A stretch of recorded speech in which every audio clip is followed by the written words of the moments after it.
Hello, everybody. Thank you for tuning in to the Liberty Report. Daniel McAdams is with me today. Daniel? Good morning, Dr. Paul. Well, good. I'm trying to find a little good news today. This is always something we should be promoting. But although there's a seemingly reasonably good news, I'm wondering whether it really is. And the headline I'm referring to is U.S. to cut 40,000 soldiers from the Army. And maybe we're going to get a peace dividend. And the troop levels have gone down. There was, at one time, at the peak of the war in Iraq and Afghanistan, there were 570,000 American troops, soldiers, and they're down to, if they get rid of the 40,000 more, they'll get down to 450,000. But the big question is what is their strategy? It's hard for me to believe that they're really changing their policies because at the same time we're going to have less troops, and we're going to save some money and this sort of thing. At the same time, increase the war in Syria and expand the war in Yemen and on, and no weapons. And quite frankly, the troop level may be going down. Why is the expenditures doing this? They're still going up. What do you think they're telling us here? Well, I think troops cost a lot of money, and they don't make a lot of money for the military-industrial complex. Plus, the U.S. has shown a preference, especially under Obama, for different kinds of wars that don't require troops. Troops also have a huge political implication when you send troops over. That's why there's no troops on the ground, no troops on the ground. So you use drones, you use bombs, you use technical gadgets for warfare, you do regime change, you do subversion, and you employ the CIA. So it doesn't mean any less war or any less expenditures. It means lower political risk for not putting the troops out there. And they're not going to change their policy to the policy we suggest. Yeah. That's for sure. But when I have dealt with the Fed on a few occasions over the years, I've frequently used, because so many others use, they say, never listen to the Fed. Only pay attention to what they do. So if they say they're going to cut back, you have to wait and see what happens. I just wonder if the strategy might not be to stir up the opposition to pulling back at all, because already you hear the hawk saying, you mean cut back, we'll never be able to win a war again. and yet at the same time, they still want to increase these wars. But they're building up the fear and the concerns, and the lobbyists are coming in, and they want to keep building these weapons. But my suspicion is that there will be a coalition now that the Republicans are in charge of the Congress, and they'll get enough Democrats, and that will be to repeal sequestering, especially for the military, because you hear a lot of times they're still concerned about increasing the spending. At the same time, yes, fancy talk about cutting back. I heard that talk way back when Rumsfeld was in. He pretended, oh yeah, we just need an elite, quick reacting military, and that can handle it all. But we know he was a champion of the econs, but he was also a champion for the military-industrial complex, which makes your point as well. Exactly, and I think you're right. The timing has a lot to do with this.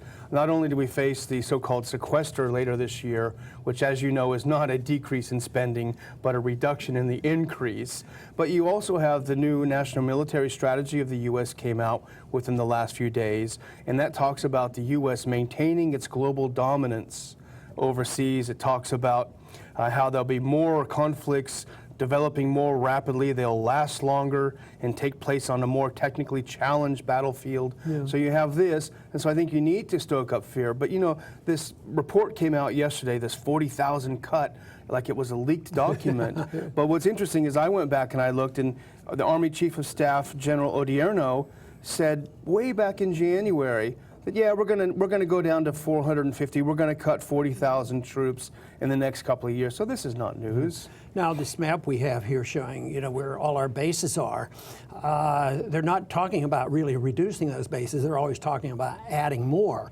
And that means the presence in the Middle East, especially, and around the world, and now we're going east and we have to take the Chinese on, that's not going to change at all. But it's still just talk about maybe cutting back, and our presence will remain overseas. And there's a lot of special interests that are involved here. But the other day we talked about the failure of this training, because this is what they want to do, depend on surrogates to fight fight these wars so Americans don't get killed. But we were making fun because they had trained 100 of the 5,000 that they had to go for the end of the year of people in Syria wanting to come over and be trained by Americans. Well, you know, the Secretary of Defense was on yesterday. He said they only trained 65. So, you know, it's a failed policy, and yet they will not recognize it. It's a failed policy from our viewpoint, especially because we spend a lot of money. We don't see our national security being enhanced, but it might not be a failed policy when it comes to making some money for some people. Yeah. It's the biggest scam in history on the American people, that they're led to believe that all of these bases overseas that we saw in these graphics, somehow that makes them safer, when in fact, as you know, it makes them much more vulnerable because of the local populations that are irritated and the destabilization. You know, one question I've gotten, which I think is challenging, because they say you can't win wars with bombs, you have to have people on the ground and this sort of thing. But what about the people who have argued about the Balkans? You know, that was a lot of killing and a lot of bombing, and they claim victory there, but my guess is that we still have a fair amount of instability there. But on the short run, how legitimate is their claim that bombs can produce victories? Well, it's still in the Balkans is a great example because it's bubbling just below the surface. It's only an infinite occupation by foreign troops that's kept it from bubbling back up again. So there's no stability there whatsoever. Yeah. Well, I cannot see how any of this will ever change. I do not think we can claim this is a little bit good news today. It's news that is meant to sound good, but it should make everybody more alert.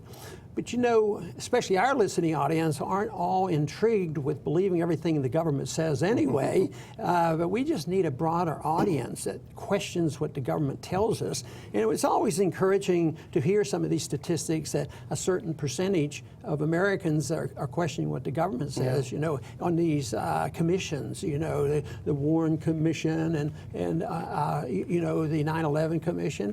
People don't believe this anymore, but they have to be convinced that we're not going to destroy our country, that we're not going to defend our country, and that this is necessary for our national defense, because they have short memories and they can get very frightened.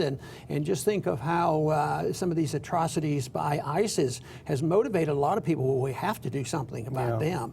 And that, of course, is not an easy job to do either. Well, you know what else is encouraging? There was some statistics that came out in the last few days. There was a poll done, and I think 70% of Americans think that the mainstream media is completely biased and is making up stories and is totally not credible. So that's good, because the thing, when I was reading about this big news today about the 40,000, I was reading, it just happened to be USA Today, but it could be any mainstream publication.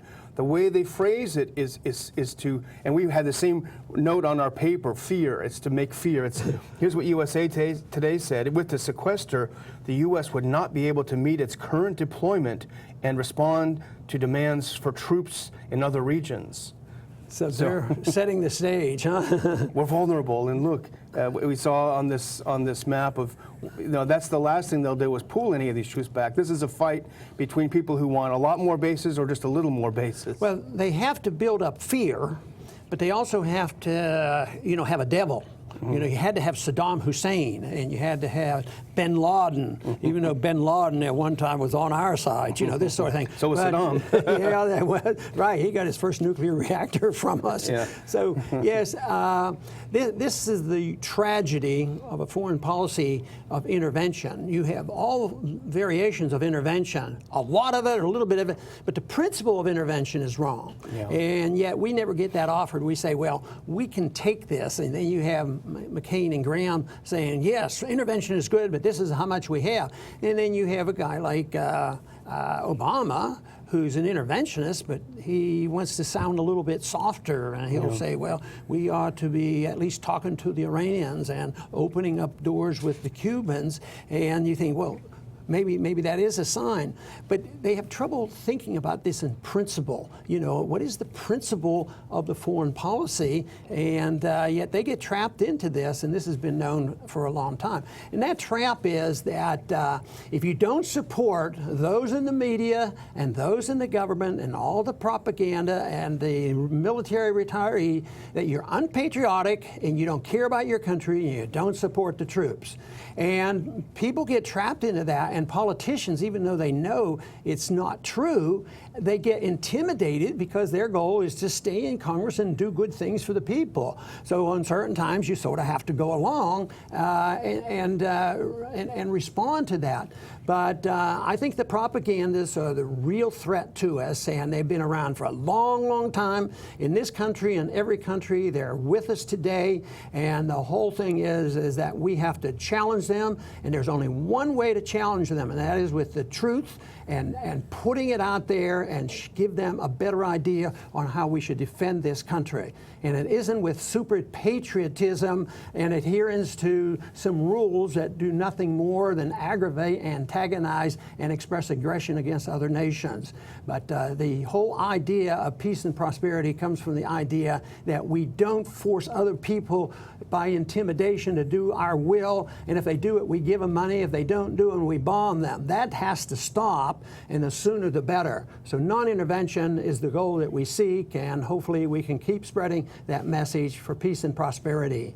I want to thank everybody for tuning in today to the Liberty Report, and please come back soon.